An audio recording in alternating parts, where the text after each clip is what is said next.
For you, a new poll has for the first time put Reform UK ahead of both the Labour Party and the Conservatives. Said it would happen, and today it happened. For the first time in British political history, Nigel Farage and the Reform Party have topped the national polls. Nigel Farage has done what many thought was impossible. His party, Reform UK, has surged ahead of both Labour and the Conservatives in national polls. Yes, you heard that right, ahead. For the first time, Farage, once viewed as a political outsider, is now leading the charge. Reform UK sits at 26% support, pushing the once untouchable political giants into uncharted territory. I'll tell you something, I've no doubt. Something is happening out there. Remarkable is happening out there, and I'm seeing it across all ages. Never before have I seen so many young people concerned about the future of their country. It's great. And this awakening crosses all classes, all ages, all races. Something remarkable is happening out there, and we're going up in the poll. So, how did we get here? Let's dive in. The British public isn't just unhappy, they're fed up. Frustration is reaching a boiling point, and they're looking for a change. Labour, under Keir Starmer, was supposed to offer a new alternative after years of Conservative rule. But instead of bringing solutions, Starmer has become a symbol of indecision and inaction. His approval ratings are plummeting, and the calls for his resignation grow louder by the day. Why? Because Starmer has utterly failed to connect with the people. Voters were promised fresh ideas and decisive leadership, but what they got was a series of missteps and confusing policies. Do you know what? All the momentum in British politics is with reform. Why? I think it's because we're optimistic. We believe that with the right leadership, this country can be turned around. I also think many of our potential voters are seeing what's happening in America, where woke is out of the window, DEI people are being suspended, and the economic optimism in America has much to do with the leadership. So, yeah, it's about being optimistic. It's about having real plans. It's about being unafraid to stand up and say things that many in Westminster find awkward. Labour's direction is leaving people scratching their heads, and Starmer hasn't been able to convince anyone that he's the leader they need. And here's where Farage steps in. His rise isn't just about his ability to make headlines or his political flair, it's about timing. The public is desperate for leadership that feels bold, decisive, and unafraid to tackle tough issues. Farage has tapped into that need, and the polls are reflecting it. This isn't just a shift in numbers, it's a wake-up call for the entire political establishment. If Starmer doesn't turn things around, his days as Labour leader could be numbered.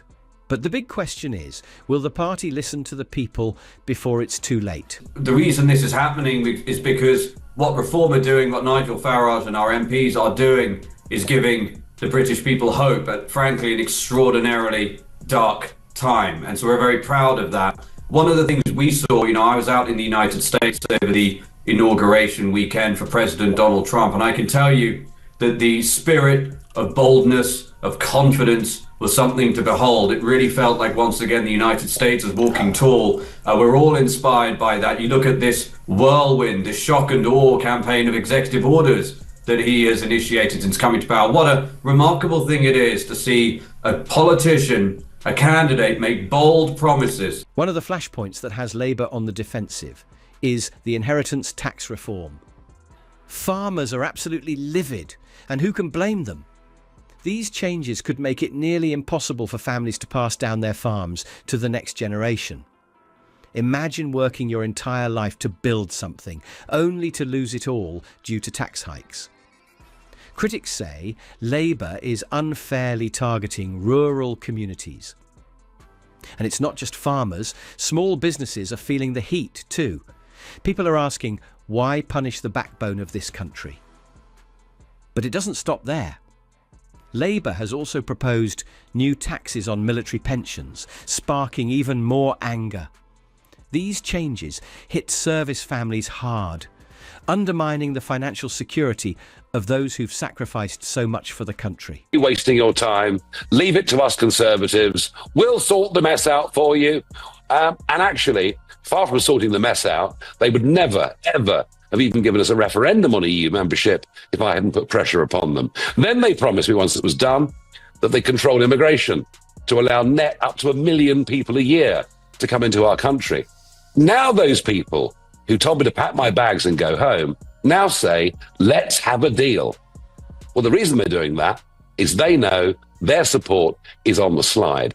Veterans and their supporters are calling it a betrayal, with some questioning whether Labour even understands the value of the armed forces. It's a terrible look for a party trying to win back public trust.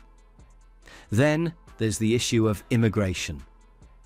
The crisis of small boats crossing the English Channel isn't just a talking point, it's a full-blown national emergency.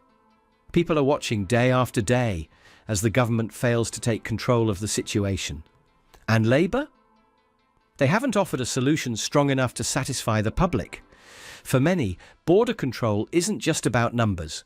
It's about safety, fairness, and national security. Almost 20% of our NHS came from overseas. Yeah, and isn't that Thank goodness. Isn't that awful?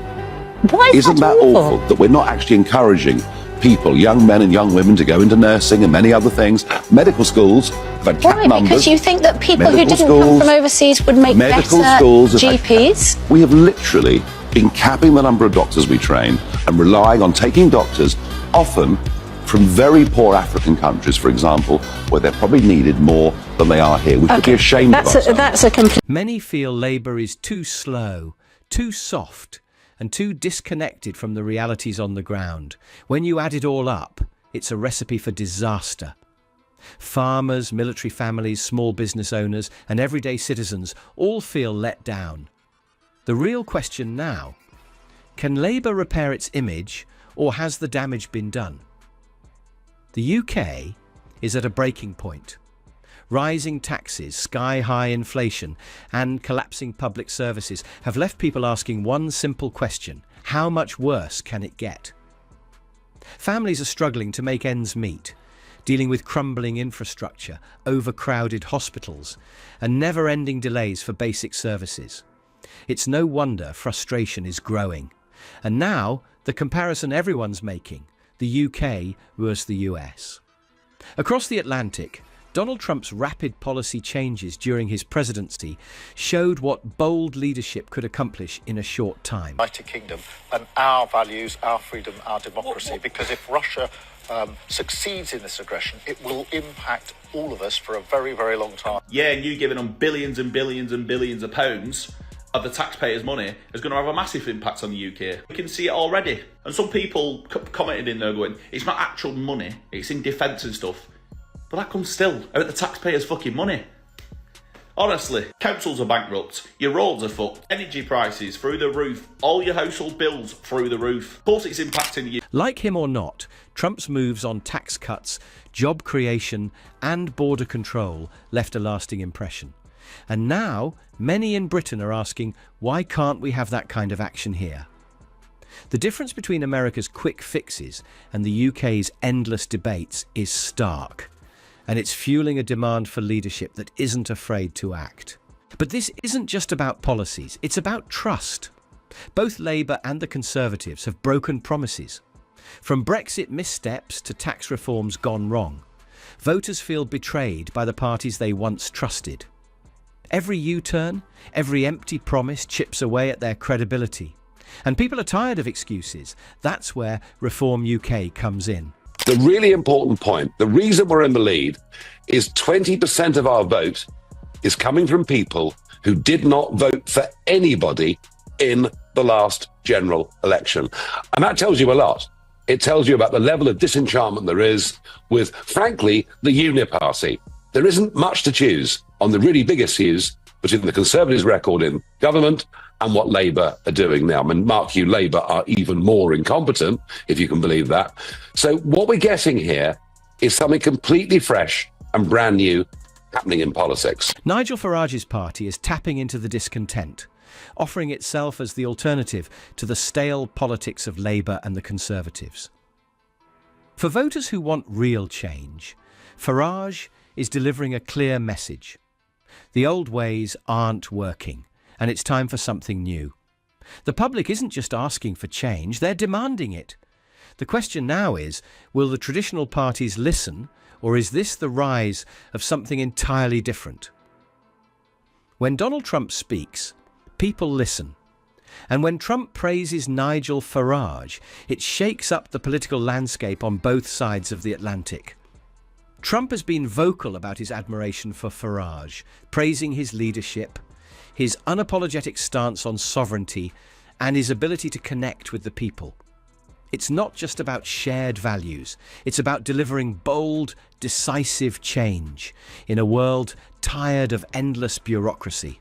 Just today, the British Retail Consortium says 2/3 of businesses will have to raise prices to cope with his tax hike.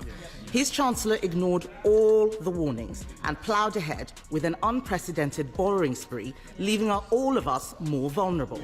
Now we have businesses saying they will raise prices to cover his jobs tax. We have an energy policy that will drive up bills, and all the while we are spending more day to day on debt interest than we do on schools and universities. Will he listen to the public and step down? Or will Labour risk spiralling further into chaos? What's undeniable is that the UK is at a crossroads. Economic struggles, immigration challenges, and a broken trust in traditional parties have created the perfect storm for change. Farage isn't just leading in the polls, he's becoming the face of a movement that believes the system is broken. Adding even more fuel to the fire is Farage's growing connection with Donald Trump. Trump's endorsement has elevated Farage's profile, connecting him with voters who want bold, unapologetic leadership. The nation is waiting, watching, and the clock is ticking. If you enjoyed this video, be sure to like, subscribe, and check out more of our content here.